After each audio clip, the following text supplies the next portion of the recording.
Okay, so start from the beginning and basically tell me, how did you get into this situation? Like, what happened? Basically, how social services got involved in my life was I got in a car accident, flipped my truck 4 times on the way back from taking my husband to work, and my baby sister called social services saying that I left my kids home alone at the house, which wasn't true. I had a friend staying at my house that stayed the night, and she was there with my kids. That's what opened the whole case, and yeah, there was things going on in the home. It wasn't, everything wasn't perfect, but which family is? And then, next thing you know, allegations started coming, and it just opened a whole bunch of stuff. My kids started going to therapy, saying things, and then they basically added to what was really going on and made it more serious than what it was. And then my little boy, he was 7 at the time, he's 11 now. I ran a daycare, in-home daycare for social services, and that's the funny thing. I used to work for social services. They paid me to watch these kids. My son came home one day and told me that something happened to him, and I asked him what, and he started crying, and he told me that KJ stuck his pee-pee in his butt, and I started crying.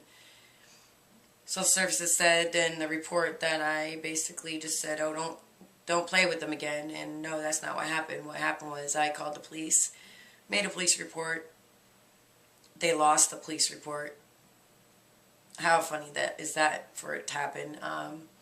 Put my son in therapy, put him in counseling, and then I ended up getting him in a child abuse program, and that's when everything changed.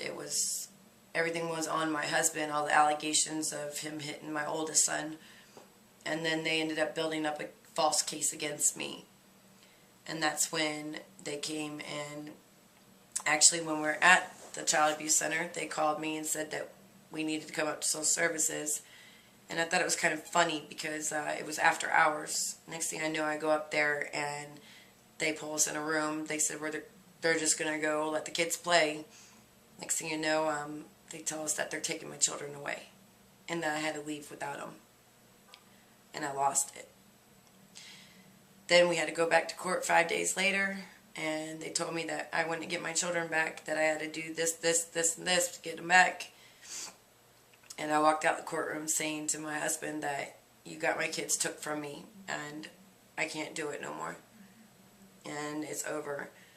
But before all this happened, I tried to get social services help to get me out of the relationship I was in.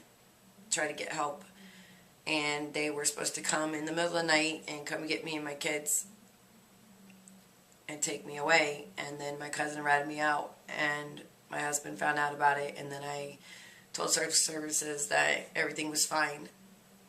So then my marriage broke up, went to pieces, and I went downhill from there. I was depressed, I was suicidal.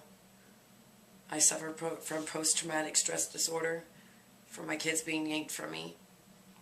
My daughter was a different story. I actually still had my daughter at one point. She was returned back to me. My mother came to file for custody, and I had her at the home with me.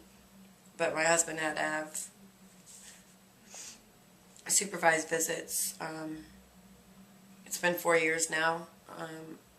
For 2 years I was a wreck, and I wasn't being in contact with social services. I didn't know how to deal with not having my children in my life.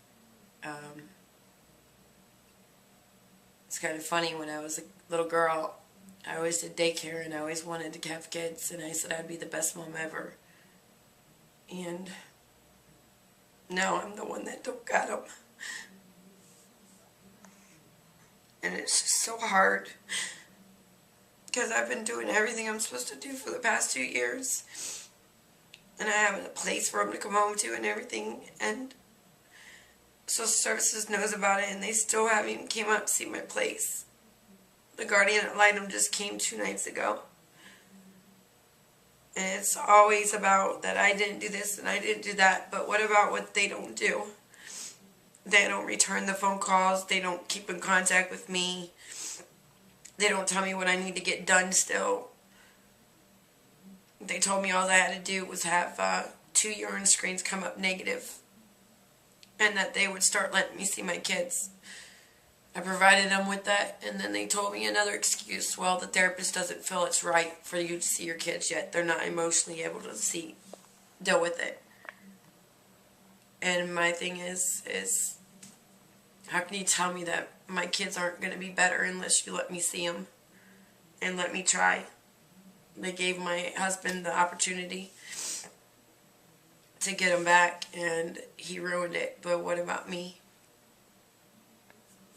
So now I'm still fighting for my kids, and my daughters just got put in foster care after 4 years. So now I get to start all over again. Now that my oldest, I signed my rights away to give him a better life. But the foster parents are so negative, and they tell him so much bad stuff about me. What kid wouldn't want to see his mom if he thought that she didn't care about him? So that's where I'm at right now. I go to court in 2 days to try to get my middle son and my little girl back. And there's more to it, but I would have to sit here for hours to talk to you about everything. So that's basically it for right now.